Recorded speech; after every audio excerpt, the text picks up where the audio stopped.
Good morning. How's the Animal Science 10 class? I know it's been an interesting semester. By now we've been in class, out of class, and now we're back out of class. Hopefully everybody had a good Thanksgiving. I know mine was a lot of fun. We had family and food, and what gets better than that? Well, I hope everybody's staying safe and away from the coronavirus. It looks like the vaccine is on its way. FDA should approve, it looks like, by December 10th on the first vaccine. So everybody get ready, roll up your sleeves, get ready to get a shot, right?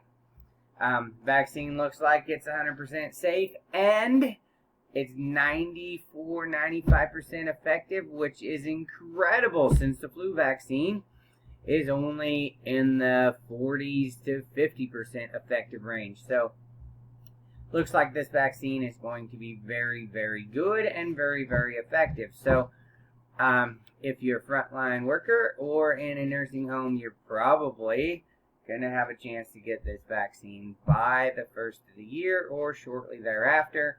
And for the rest of us, it looks like it might be all the way till April before they get everything coordinated to get us vaccinated. Anyway, I hope we get back to normal and can have a regular semester, because my favorite part about teaching is getting to see your wonderful and smiling faces.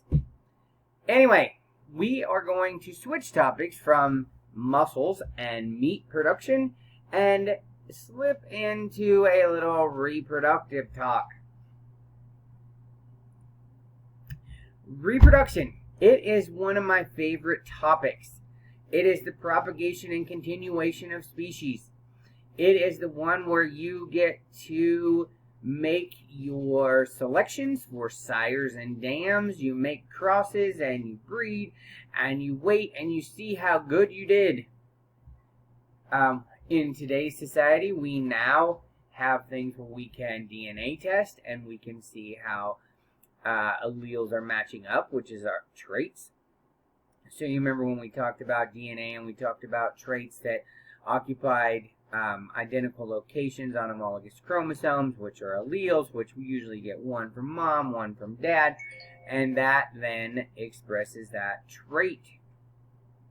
Well, this is where we get to play around with that.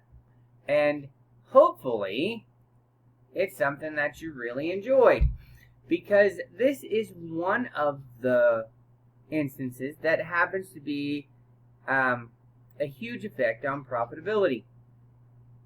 In the cattle business, it is one of the most important in terms of economic success. In the horse, swine, the rest of our industries, it is very, very important, and it hugely affects profitability. If I am not creating a new generation of broilers or feeder pigs, we are going to run short. It is super, super important.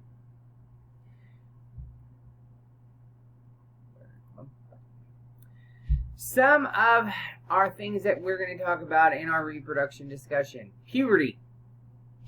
Animals hit puberty at different ages, right? Every species doesn't hit puberty at the same exact date. Most of the time, it is based on a percentage of their mature size. It also has components of adipose tissue and that effect that triggers the hypothalamus to begin GnRH release, which is gonadotropin releasing hormone we'll talk about a little bit later. That will kickstart puberty. That's when the animal begins to cycle on the female side and develops and recruits those eggs from the ovary. And on the male side, it is when we start testosterone and sperm production. We will spend some time on reproductive anatomy, both on the male and female side. We'll talk about endocrinology and the estrous cycle and what hormones are present and how they affect reproduction. Pregnancy and parturition are all topics that we will be experts on shortly. Here is a picture of my cow. My cow is my favorite species to talk about, so we will relate most of our other species back to this great and wonderful cow. You can see we got a side profile of our cow where we split her in half so we could see all of the internal workings of her reproductive tract. Obviously, you can see the rectum here. We have the vulva, which is our external genitalia that we can see on the cow. We then come into the vaginal tract right here. For us, as we get into reproduction, and if you're thinking about it, we do have our AI certification class that starts January 8th, AGR 61. Make sure you get signed up for it. We will talk about the suburethral diverticulum, which is that leading into the urethra and down into the bladder. If we are AIing or doing embryo transfer or oocyte retrieval, we don't want to spend any time down here in the bladder. We want to stay to the top side of this vaginal tract and roll down here to the cervix.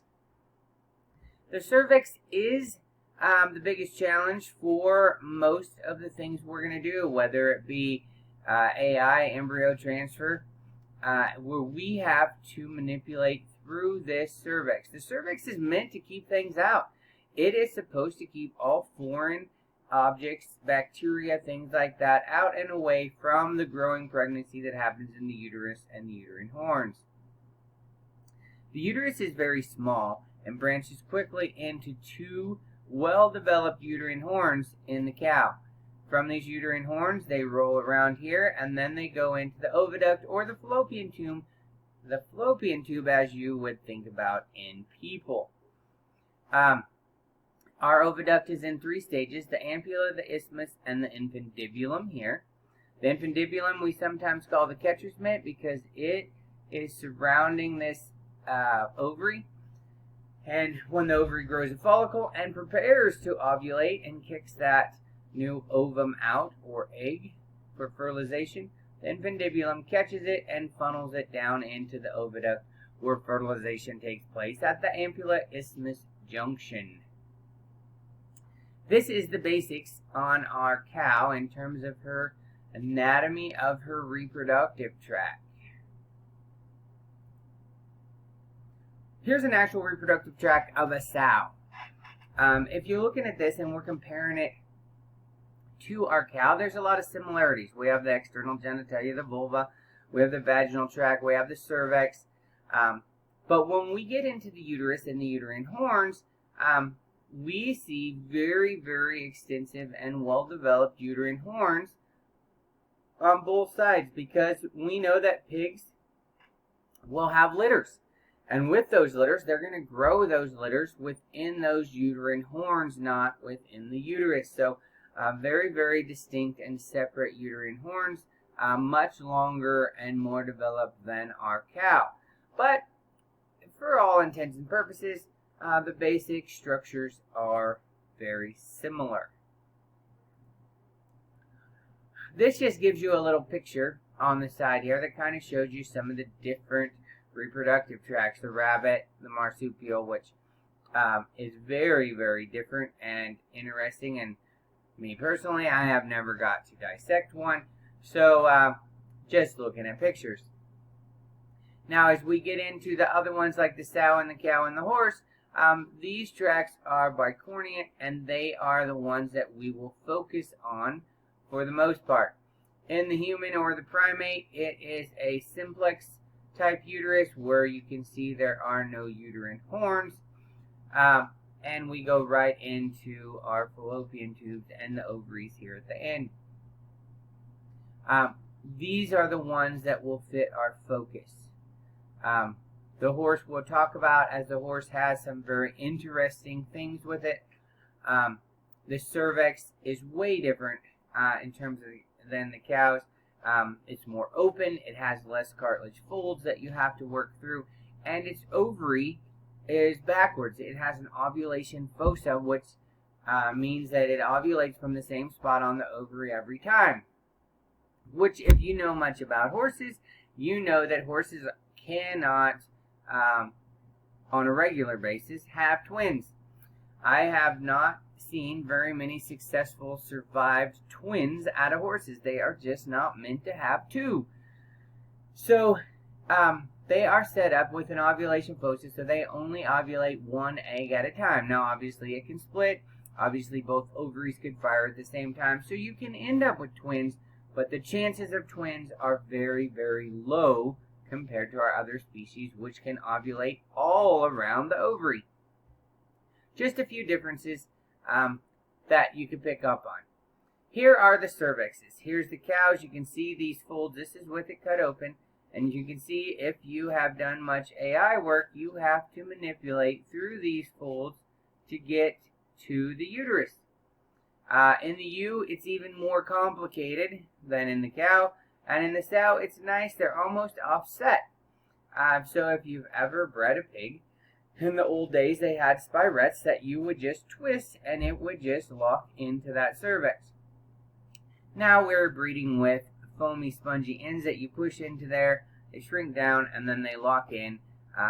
Quite a bit different, but very easy to do and get to lock into that cervix. If you look at the mare, you see the least amount of folds and the easiest to manipulate. And when you breed a mare, you go right in vaginally. You put your fingers into the cervix and your pipette through it. It makes it quite easy. You feel for backflow, and the mare probably is one of the easiest to AI, other than you have to be ultra careful. They're very sensitive to infection. They're very sensitive to tears, whether it be through the rectum or the vaginal tract.